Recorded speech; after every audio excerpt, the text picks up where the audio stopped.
A aula de hoje foi de amostragem de solo. Primeiro passo para a amostragem de solo. Eu vou separar a minha área em talhões homogêneos. Esses talhões necessitam ser separados de acordo com as características do solo. Eu não posso usar o talhão que o produtor separa por questões de logística.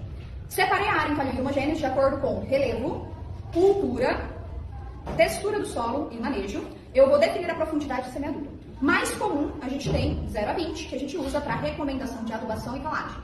Se possível, a gente faz também de 20 a 40 para recomendação de gessagem. Se for área de perenes, a gente pode descer até 1 metro para caracterização do perfil do solo.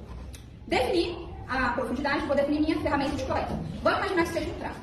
Coleta, selecionei o trato, vou para o primeiro ponto da área.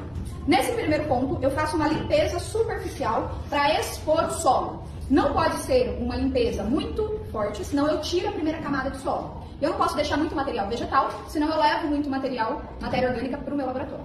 Faço a limpeza superficial, coloco o trado no primeiro ponto, eu vou enterrar o trado até a profundidade desejada. Feito isso, retiro o trado, limpo o excesso de cada lado. Essa limpeza é obrigatória, porque em cada um dos 20 pontos do meu talhão, eu quero coletar a mesma quantidade de solo. Retiro o excesso, coloco essa amostra dentro do meu balde. Está coletada a primeira amostra simples. Passo para o segundo ponto. Chego no segundo ponto, que eu marquei no meu GPS, faço a nova coleta. Limpo o solo, ponho o travo, enterro da profundidade que eu quero, retiro do solo, limpo o excesso, solo do segundo ponto vem para o mesmo balde que o solo do primeiro ponto. Segunda amostra simples coletada. Faço isso para todos os 20 pontos que eu defini no meu talhão. Coletei todos os pontos definidos, eu tenho agora no meu balde a minha amostra composta. Essa amostra composta eu vou misturar muito bem misturado. Se eu não misturar essa amostra composta, eu vou tirar só dos últimos pontos, que é o que eu coloquei por cima. Então eu preciso misturar muito bem. Misturei, tiro uma subamostra. Essa subamostra pode ter no máximo 300 gramas. Não precisa mais que isso. O laboratório vai usar 100 gramas para fazer tudo que eu vou pedir. Mando 300 gramas para garantir.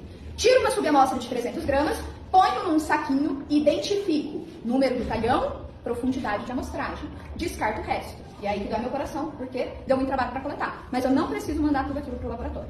Terminei a minha coleta. Se eu não for enviar a amostra nos próximos 3 dias, eu preciso secar essa amostra.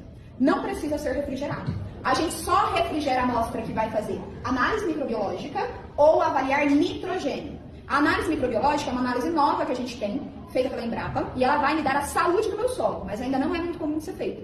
Então, para análise química normal, de rotina, para análise química de fertilidade completa, eu vou secar esse solo.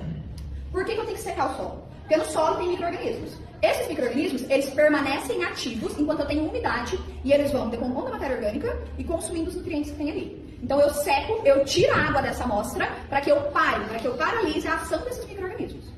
Essa secagem não pode ser no sol, ela precisa obrigatoriamente ser na sombra. Por quê? Porque se eu ponho o meu solo para secar no sol, vai passar dos 40 graus Celsius, vai esquentar muito. Quando passa dos 40 graus Celsius, vai queimar a matéria orgânica. O carbono vai virar CO2, vai embora, e o valor da minha matéria orgânica que vai dar na minha análise não é o valor condizente com o que eu tinha no solo, tá? E isso é um cuidado que eu tenho que ter também quando eu vou para o laboratório. Às vezes, algumas pessoas põem para secar o solo na estufa, aquela estufa de circulação de ar forçado.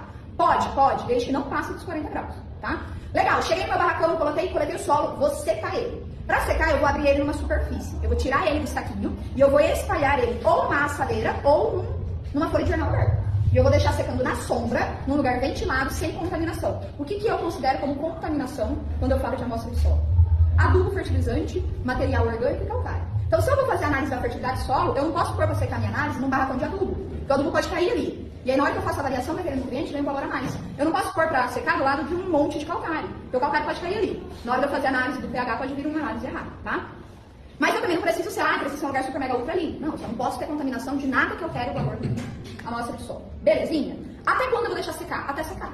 Então eu vou fazer isso olhando todo dia, pondo a mão na minha amostra, sentir que tá seca, volta ela pro saquinho. Voltei ela pro saquinho, fecha a boca. A hora que eu fecho a boca, se não tiver seco ainda, em 30 minutos vai começar a suar lá dentro. Aí eu abro e espalho novamente.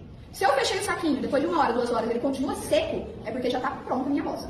Terminou de secar, pode ficar indefinidamente sem mandar para o laboratório. Por quê? Porque a partir do momento que eu paraliso a ação do micro-organismo, ele não vai mudar as características químicas. Posso demorar 1 mês para mandar, 2 meses para mandar, 3 meses para mandar, 1 ano para mandar para o laboratório, que o resultado é o mesmo.